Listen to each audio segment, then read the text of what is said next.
Hello everybody, welcome back to our YouTube channel. Today in this video I am talking about Tesla stock. In this video I am talking about stock, pros and cons and technical analysis and latest news about it. Stock is trading at 262.90 US dollar with 9.74% negative in a day. We can easily see stock was volatile for a day.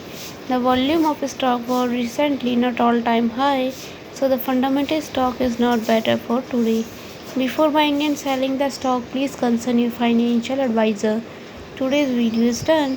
Thanks for watching. Please subscribe my YouTube channel and like the video, and also comment all related queries.